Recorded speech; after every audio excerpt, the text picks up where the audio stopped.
Hello. It's been about a year now, and I wanted to give an update on how my diabetes is doing. About a year ago, I made the decision to not take any more diabetic medication. So I had gone to the doctor. My A1C was at a 7.8, even though I was on metformin and glimepiride.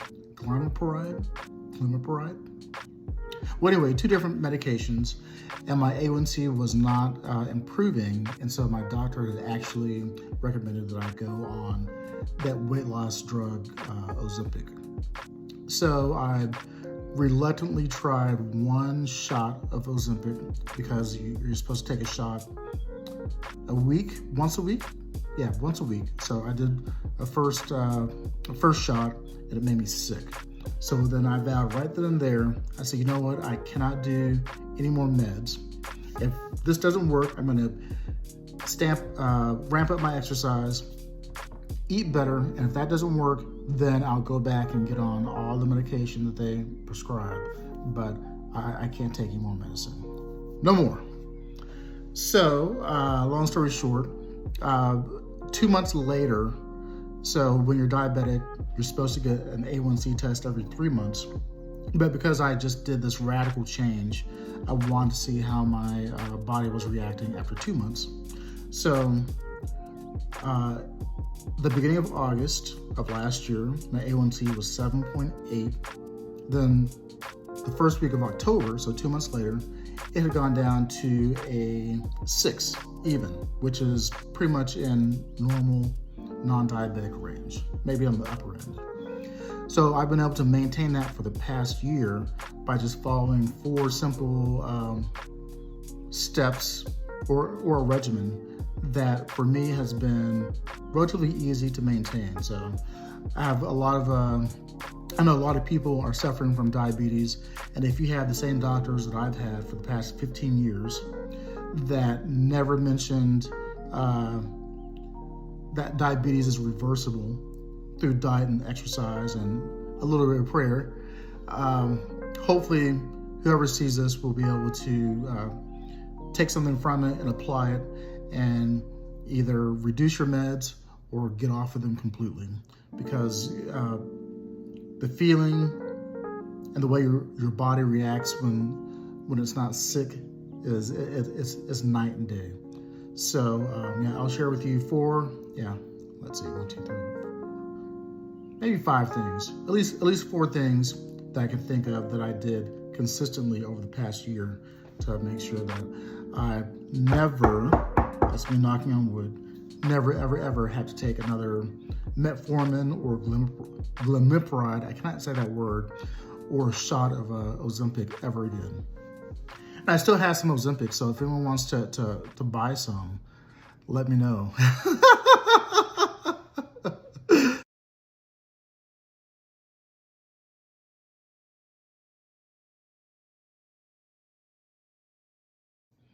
Okay, step number 1 should be the obvious one, is change what you eat. So we all know that if you want something sugary, swap out the sweet stuff for fruit. If you have a craving for like chips, swap that out for seaweed chips, which are actually good, or nuts. If you want to drink something like Gatorade, don't do it, just drink water. Drink water all the time. And then for hamburgers, things like hamburgers, actually keep those.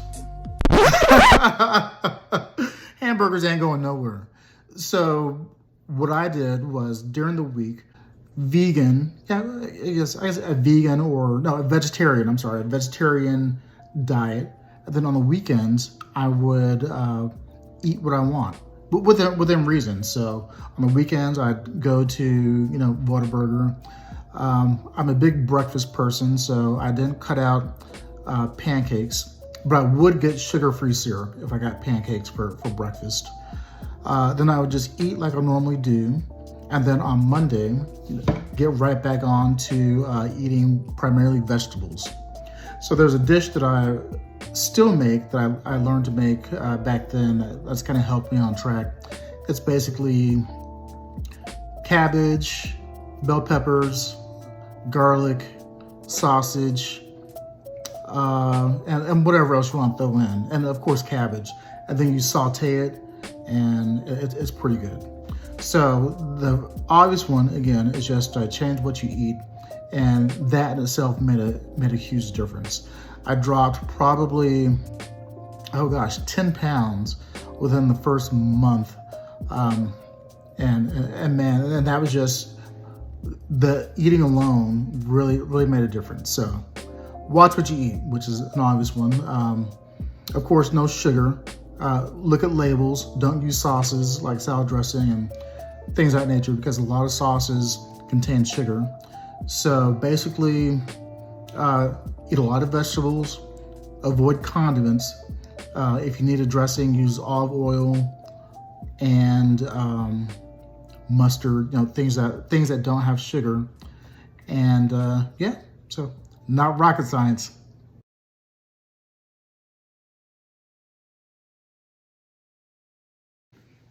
Okay, number 2 is a good segue from food, is to when you eat your food. So one of the things that I also practice is time-restricted eating, and then occasional fasting. So usually I don't eat after, now it's 5 p.m. 5 or 6 p.m., I'm done until maybe 7 or 8 a.m. the next morning. So this one was I was kind of concerned at first, because back in the day when I would get very hangry, I wasn't a nice person. So anyone who knew me back in the day, whenever I would get quiet or moody, that means I'm hungry. So doing this time-restricted eating was something that I was kind of concerned about, my attitude and maybe snapping. But it didn't happen, because I was eating the right foods that kept me satiated. So not eating for those 12 or 13, 14 hours was okay. So time-restricted eating. So again, I'll have breakfast around 8 a.m. and then I have my last meal. These days I only eat twice a day. So I have like a really heavy lunch around like 2 or 3, and then maybe some veggie sticks or something for the rest of the day, and that's it. I'm good. And then once a week, I'll extend that period from maybe, usually I'll do like 3 o'clock in the afternoon, let's say on a Wednesday, to noon on Thursday. So not quite, how many hours is that? I don't want to do math right now, so that's not a full day, but it's a long time. So time-restricted eating and fasting every, at least once a week. So just give your body a rest from having to detoxify and process food. It helps.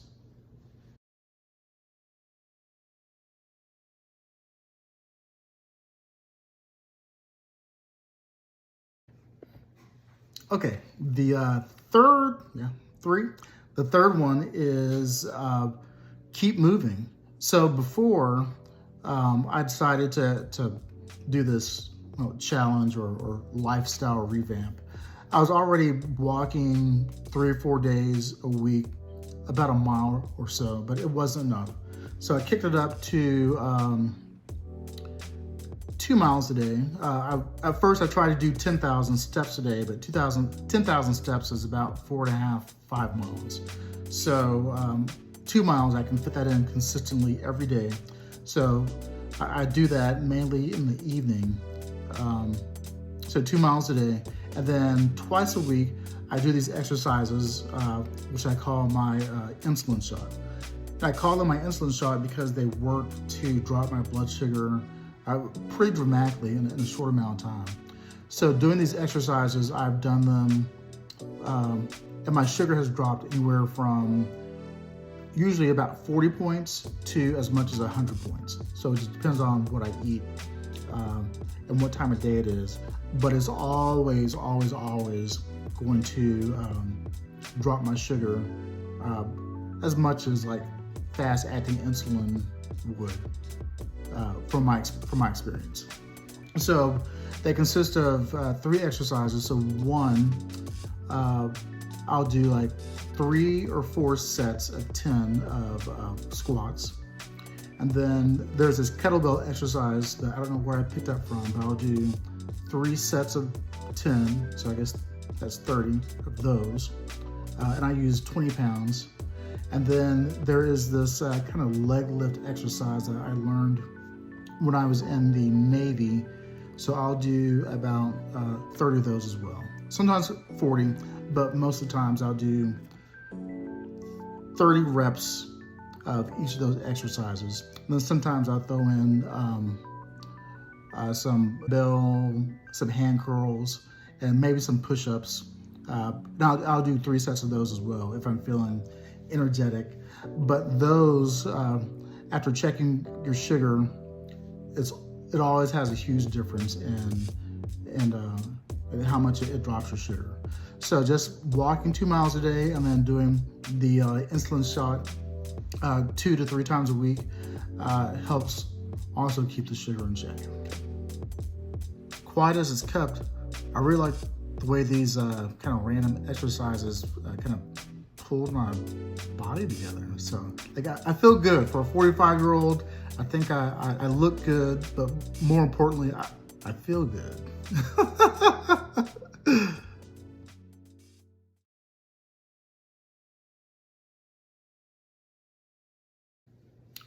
Okay, this is number 4, I believe.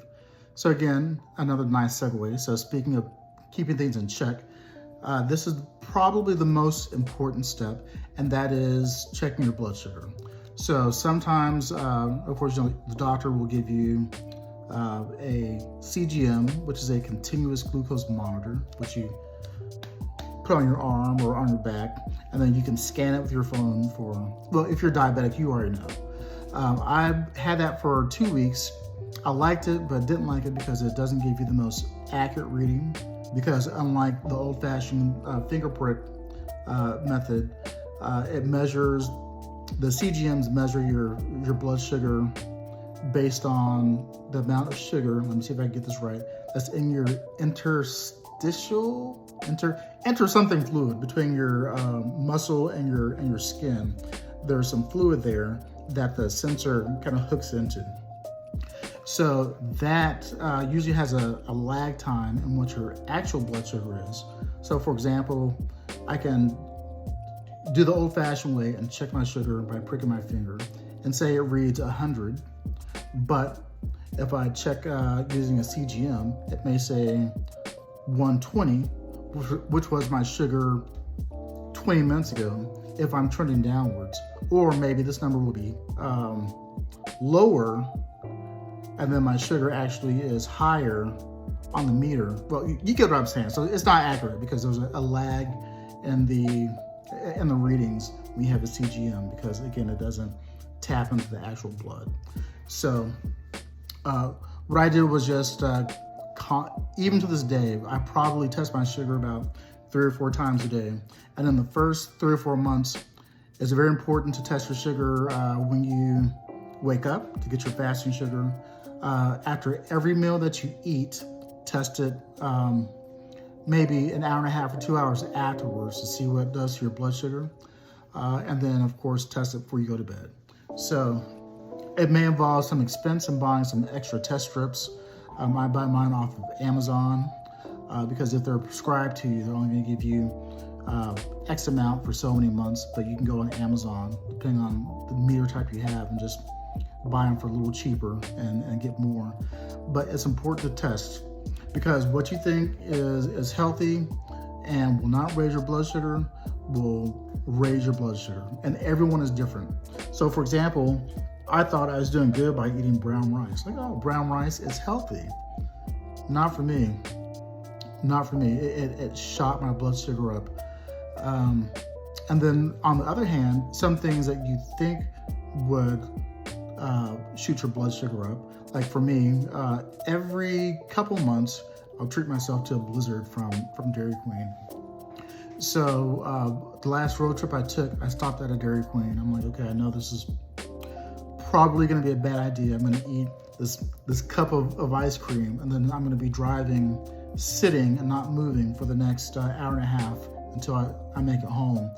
So I was expecting my blood sugar to be sky high. So I get home, I test my blood sugar, and it's only 111.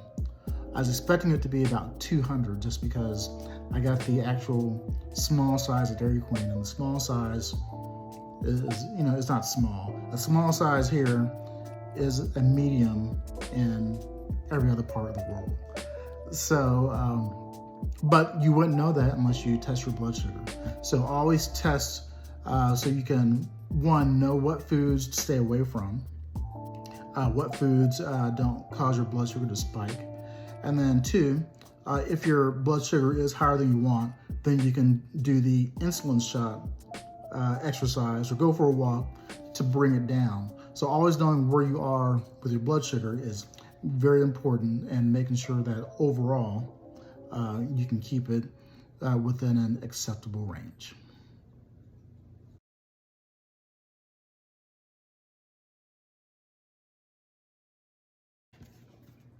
All right, so that's it.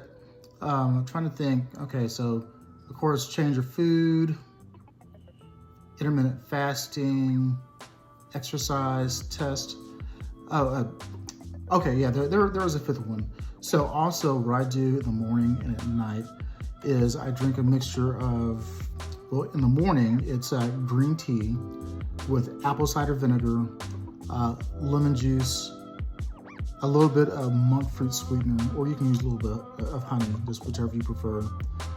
And what am I missing? Sometimes I'll put some ginger in there too. So, oh, and some Ceylon cinnamon. So this Ceylon cinnamon is a better cinnamon than the cinnamon you can buy at the store, that McCormick sells.